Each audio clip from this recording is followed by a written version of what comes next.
Hello class 10th students. हमने कल our environment वाला चैप्टर स्टार्ट किया था, तो उसमें हमने जो टॉपिक कवर किए थे उसके बाद से हम आज टॉपिक कवर करने वाले हैं।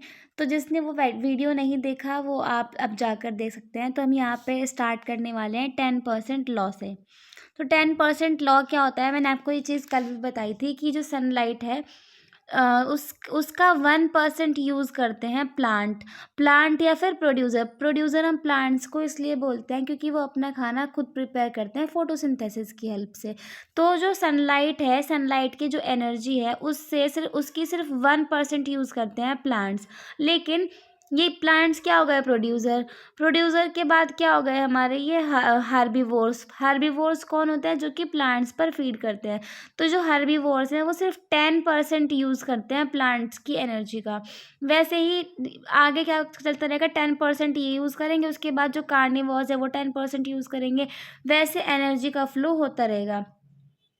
तो एनर्जी क्या होती है कि due to this gradual decrease in energy food chain contain only 3 to 4 trophic levels. ठीक है, इसमें क्या हो रहा है कि देखो प्लांट के पास जितनी एनर्जी थी उसका सिर्फ 1% यूज़ करा प्लांट्स ने।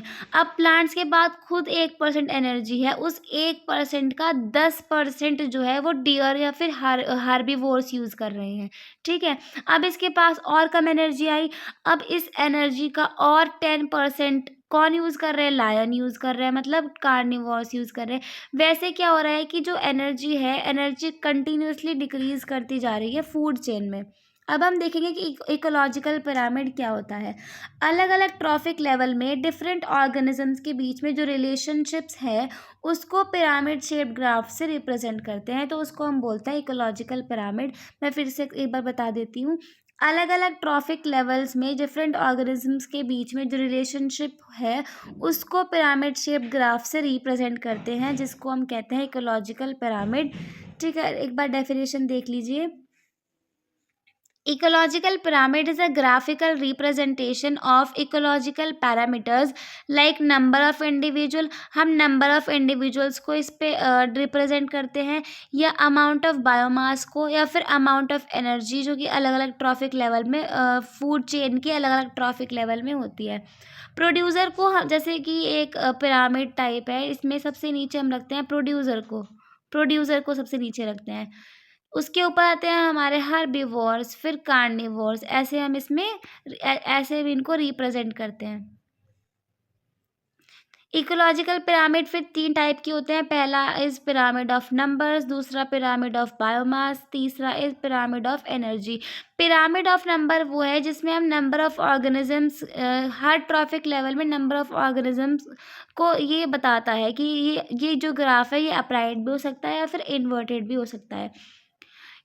pyramid of biomass gives the biomass of each trophic level and could be upright or inverted। ये भी upright और inverted हो सकता है, ये भी upright और inverted हो सकता है, लेकिन जो pyramid of energy है वो हमेशा upright होता है, as it shows the flow of energy from one trophic level to the next trophic level। Energy का जो फ्लो है वो एक यूनिडायरेक्शनल होता है। ठीक है, इसलिए ये जो हमारा ग्राफ है पिरामिड ऑफ एनर्जी वो ऑलवेज अपराइट होता है। अब हम बात करते हैं बायोमैग्निफिकेशन की। बायोमैग्निफिकेशन क्या होता है कि जो फूड चेन में टॉक्सिसिटी इंक्रीज होती जाती है, टॉक्सिक सब्सटेंस की कंसंट्रेशन इंक्रीज होती जाती है हर ट्रॉफिक लेवल में, उसको हम बोलते हैं बायोमैग्निफिकेशन। डेफिनेशन देख लीजिए। The phenomena of increase in the concentration of toxic substance in the bodies of living organism at each trophic level of food chain. जैसे आप यहाँ पर देखिए, वाटर है जिसमें वाटर है, उसके अंदर कौन रह रहे हैं, जू प्लैंक्टन्स। ठीक है, उनको कौन फीड कर रहा है, स्मॉल फिश को कौन फीड कर रहा है, लार्ज फिश। और लार्ज फिश को ये कोई भी प्रे आके उनको खा लेगा। ठीक है, तो यहाँ पे अगर हमारा जो टॉक्सिक सब्सटेंस थे वाटर में 0.04 थे, जब उसको फिश ने खाया तो उसमें और ज़्यादा टॉक्सिसिटी इंक्रीज हुई 0.5 ppm। जब स्मॉल फिश को लार्ज फिश ने खाया तो उनमें 2 ppm। तो ऐसे जो कंसंट्रेशन है टॉक्सिक सब्सटेंस की वो फूड चेन में बढ़ती जाती है। जैसे एक एग्जांपल यहाँ पे दिया हुआ है डीडीटी का। डीडीटी क्या होता है? Dichlorodiphenyltrichloroethane. ये एक पेस्टिसाइड है जिसको हम पेस्ट को किल करने के लिए यूज़ करते हैं, ठीक है। लेकिन क्या होता है कि जब हम इसको क्रॉप्स वगैरह में यूज़ करते हैं पेस्ट को किल करने के लिए, तो ये वहाँ पे अक्यूमुलेट हो जाता है। ये वहाँ अक्यूमुलेट हो जाता है तो फिर फूड चेन के थ्रू ये हर उसकी जो कंसंट्रेशन है वो फूड चेन के थ्रू एनिमल्स तक आ जाएगी, और ये बायो मैग्नीफाई होके जाएगा। मतलब इसकी जो कंसंट्रेशन है वो जितनी यहाँ पर थी क्रॉप्स में उससे ज़्यादा हमारे अंदर आएगी। तो डीडीटी बहुत हार्मफुल एक पेस्टिसाइड है जो कि अब शायद इसका यूज़ बहुत कम हो गया है, फिर बैन कर दिया गया है। Next is environmental problem. Environmental problem में दो चीज़ आपको पढ़नी है, ओजोन लेयर डिप्लीशन या फिर वेस्ट डिस्पोजल। तो पहला हम पढ़ते हैं ओजोन लेयर डिप्लीशन। तो ओजोन लेयर डिप्लीशन में सबसे पहला वर्ड है ओजोन। ओजोन क्या होता है? ओजोन है, ओजोन का जो फॉर्मूला है डैट इज O3। इसको हम बोलते हैं ओजोन, मतलब ये 3 ऑक्सीजन एटम से मिलके बना है।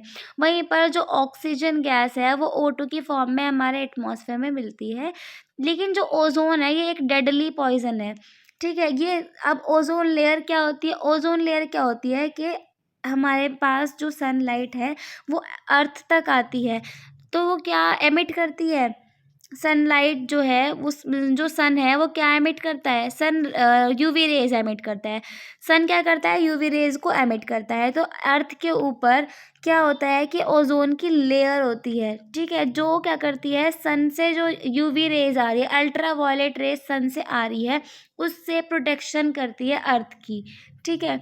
जो ये ओजोन लेयर है ओजोन है जो वो बहुत ज़्यादा डैमेज कर देती है ऑर्गेनिजम्स को, या फिर स्किन कैंसर भी कॉज करती है ह्यूमन बींग्स में। तो क्या काम होता है ओजोन लेयर का? ओजोन लेयर क्या करती है? प्रोटेक्ट करती है अर्थ को from UV radiation from the sun. तो ये हो गया ओजोन के बारे में। अब हम देखते हैं कि ओजोन की फॉर्मेशन कैसे होती है। देखो यहाँ पर क्या है, ऑक्सीजन हमारे एटमॉस्फेयर में प्रेजेंट है, और जब यूवी रेज आएंगी सन से तो वो क्या करेंगी, इस ऑक्सीजन के मॉलिक्यूल को स्प्लिट कर देंगी दो अलग अलग, मतलब फ्री ऑक्सीजन में। अब क्या होगा, यहाँ पे फ्री ऑक्सीजन प्रेजेंट है, वो फ्री ऑक्सीजन नया ऑक्सीजन गैस के मॉलिक्यूल के साथ रिएक्ट करने के बाद क्या बना देगी? ओजोन बना देगी।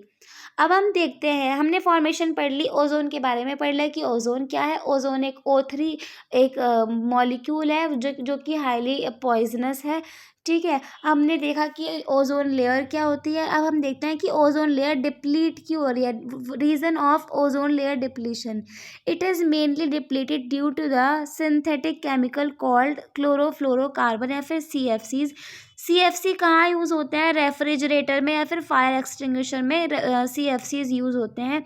जो CFCs हैं वो बहुत ज़्यादा स्टेबल मॉलिक्यूल हैं, तो ये क्या करते हैं, डिग्रेड नहीं होते और एटमॉस्फेयर में चले जाते हैं। और फिर क्या होता है, एटमॉस्फेयर में यूवी रेडिएशन जो है CFC को ब्रेक कर देगी, और ब्रेक करने के बाद CFCs में क्लोरोफ्लोरोकार्बन में देखो क्लोरीन है, क्लोरीन को रिलीज़ करवा देगी। अब क्या होगा, क्लोरीन किससे रिएक्ट कर जाएगा? ओजोन से, और उसको ब्रेक कर देगा ऑक्सीजन मॉलिक्यूल्स में। तो क्या हो रहा है यहाँ पे, ओजोन लेयर को ब्रेक कर दिया जा रहा है, किसके द्वारा? क्लोरोफ्लोरोकार्बन क्या कर रहे हैं, इनको ब्रेक कर दे रहे हैं, ठीक है। उसके बाद हम देखते हैं कि हम इसको कैसे प्रोटेक्ट कर सकते हैं। ओजोन लेयर तो डिप्लीट हो रही है, अब हमें इसको प्रोटेक्ट करना है। हम इसको कैसे प्रोटेक्ट कर सकते हैं? 1987 में United Nations environment programme UNEP forged an agreement among many countries to freeze CFC production। CFC production को रोक दिया जाए, ऐसा 1987 में यूनाइटेड नेशन एनवायरनमेंट प्रोग्राम ने एक एग्रीमेंट फोर्स किया था। Next is waste disposal. देखो हम कितना ज़्यादा वेस्ट प्रोड्यूस करते हैं, human activity does produce waste. accumulation and treatment of this waste is a major problem। यहाँ पे एक डेटा दिया गया है कि आप अगर ऐसा मानिए कि एक सिटी है जिसमें 10 लाख पीपल है, मतलब एक सिटी है जिसमें 10 लाख पीपल रह रहे हैं, तो वो क्या करते हैं 500 टन्स ऑफ वेस्ट प्रोड्यूस कर रहे हैं एक दिन में। अब आप देखिए कि इसका ट्रीटमेंट कितना ज़्यादा ज़रूरी है। आप एक दिन में 500 टन्स ऑफ वेस्ट जनरेट हो रहा है 10 लाख पीपल के द्वारा। अब देखिए आप कितनी ज़्यादा ह्यूमन पॉपुलेशन है और कितना ज़्यादा वेस्ट जनरेट हो रहा होगा पर डे। ठीक है, अब ट्रीटमेंट के बेसिस पर हम जो वेस्ट है उसको 2 टाइप में क्लासीफाई करते हैं। First is biodegradable, second is non biodegradable. तो हम पहला पढ़ते हैं बायोडिग्रेडेबल। बायोडिग्रेडेबल वेस्ट वो होते हैं जो माइक्रो ऑर्गेनिजम्स के द्वारा ब्रेक कर सकते हैं, जिनको जो कि डिकम्पोज हो सकते हैं। माइक्रो ऑर्गेनिज्म मतलब बैक्टीरिया, फंजाई, एल्गी, इन सब के द्वारा जो हमारा वेस्ट है उसको ब्रेक हो रहा है या डिकम्पोज हो रहा है, तो उसको हम बोलते हैं बायोडिग्रेडेबल वेस्ट। वहीं पर जो वेस्ट हम डिकम्पोज नहीं कर सकते एंजाइम्स के द्वारा, तो उसको हम बोलते हैं नॉन बायोडिग्रेडेबल। माइक्रो ऑर्गेनिजम्स क्या करते हैं, कुछ एंजाइम सिक्रीट करते हैं जो क्या करते हैं, इस वेस्ट को डिकम्पोज कर देंगे। वहीं पर नॉन बायोडिग्रेडेबल वेस्ट डिकम्पोज नहीं होते। तो इनके बायोडिग्रेडेबल के कुछ एग्जांपल है, जैसे garbage, sewage, life stock waste, use tea leaves etcetera. ये किसके एग्जांपल हो गए, बायोडिग्रेडेबल के। नॉन बायोडिग्रेडेबल के एग्जांपल है कोल, प्लास्टिक्स, थर्माकोल। ये सब किसके एग्जांपल है हो गए, नॉन बायोडिग्रेडेबल वेस्ट के। Plastic, crockery, metallic cans, glass particles, polythene bags, ये सब किसके एग्जांपल हो गए, नॉन बायोडिग्रेडेबल वेस्ट के। अब हम आगे बढ़ते हैं। इसमें लिखा है कि these waste should not be piled up as they stink, emitting foul gases and become ones for mosquitoes, flies and rats. इस वाले जो बायोडिग्रेडेबल वेस्ट है इसको हम एक जगह इकट्ठा करके बंद करके नहीं रखते हैं, क्योंकि इसमें बंद करके नहीं रखते हैं क्योंकि वो स्टिंक करने लगता है। फिर वहाँ पे स्मेल आने लगेगी तो क्या होगा, मॉस्किटोज, फ्लाइज वगैरह इकट्ठे हो जाएंगे। ठीक है, यहाँ पे नॉन बायोडिग्रेडेबल वेस्ट में क्या होता है, इंडस्ट्रीज प्रोड्यूस करती है वेस्ट, जैसे कि heavy metal, chemical, toxins etcetera, some of which can be broken down by heat, pressure या फिर ऑक्सीडेशन। अब हम बात करते हैं कि अब इस गार्बेज को, यहाँ पे जो गार्बेज है हमने आपको बताया कि हम इसको, जो गार्बेज है इसको एक जगह ऐसे ही पाइल अप करके नहीं रख सकते, बिकॉज वो उसमें से स्मेल आने लग जाएगी, जो कि और मॉस्किटोज, फ्लाइज वगैरह को इकट्ठा अट्रैक्ट करेगी। ठीक है, तो हम इसको कैसे मैनेज कर सकते हैं, तो फर्स्ट इज इंसिनरेशन। हम क्या कर सकते हैं, इस वेस्ट को बर्न कर सकते हैं हाई टेम्परेचर पे, और उससे क्या बना सकते हैं, ऐश जनरेट कर सकते हैं। तो ये मेथड परफॉर्म किया जाता है इंसिनरेटर में। Incineration is employed to eliminate household मतलब जो हमारे घर में कचरा होता है उसको, केमिकल एंड बायोलॉजिकल वेस्ट। इन वेस्ट को एलिमिनेट करने के लिए हम इंसिनरेशन का यूज़ करते हैं। Next is open dumping. Open dumping क्या है, एक ट्रेडिशनल अप्रोच है जहाँ पे हम सॉलिड वेस्ट को डंप कर देते हैं किसी स्पेसिफिक एरियाज में। ठीक है, this practice leads to pollution. Next is land filling. Land filling क्या होता है कि waste is placed in low lying areas and compressed using bulldozers. Bulldozer की हेल्प से हम इसको वेस्ट को कहीं पर क्या कर डंप कर देते हैं, उसके बाद उसको कंप्रेस कर देते हैं बलडोज़र्स की हेल्प से। कंपोस्टिंग क्या होता है कि ऑर्गेनिक वेस्ट को हम पिट में डालते हैं, जिसका ऐसे मेजरमेंट 2 मीटर इंटू 1 ऐसे एक मेजरमेंट दिया हुआ है। उस पिट को क्या करते हैं, फिर उस पिट के ऊपर हम मिट्टी डाल देते हैं। अप्रॉक्स 3 महीने बाद जब हम देखते हैं कि जो जो गार्बेज हमने डाला था पिट में, वो ऑर्गेनिक मैन्योर मतलब खाद में कन्वर्ट हो जाता है। Next is recycling. तो रिसाइकलिंग तो एक ऐसा प्रोसीजर है जहाँ पे हम सॉलिड वेस्ट को ब्रेक करते हैं सिंपलर कंपोनेंट्स में, ताकि हम उसको वापस से यूज़ कर सकते हैं। जैसे कि plastic, biodegradable material, even non biodegradable material like plastic and metal can be recycled. Next is reuse. Reuse का मतलब है कि हम स्ट्रेट फॉरवर्ड मेथड है जिसमें हम इस किसी भी सब्सटेंस को, किसी भी आइटम को फिर से यूज़ कर सकते हैं, मतलब रीयूज़ कर सकते हैं। जैसे कि हमने पेपर को यूज़ कर लिया, उसके बाद हम पेपर को किस चीज़ में यूज़ कर सकते हैं, रीयूज़ किस चीज़ में कर सकते हैं, उससे हम एनवेलप बना सकते हैं। ठीक है, तो ये क्या होगा, पेपर हमने यूज़ कर लिया ऑलरेडी, उसको अब रीयूज़ करना है, मतलब उस पेपर को ऐसे ही नहीं फाड़ के फेंक देना, उससे हम एनवेलप बना सकते हैं, ठीक है। तो ये हो गया रीयूज़। रिसाइक्लिंग होता है कि जो सॉलिड वेस्ट है उसको सिंपल सिंपलर कंपोनेंट में ब्रेक करना, ताकि हम उसको वापस से रिसाइकल कर सकें। तो यहाँ पर जो हमारा आवर एनवायरनमेंट का चैप्टर है वो हो जाता है कंप्लीट।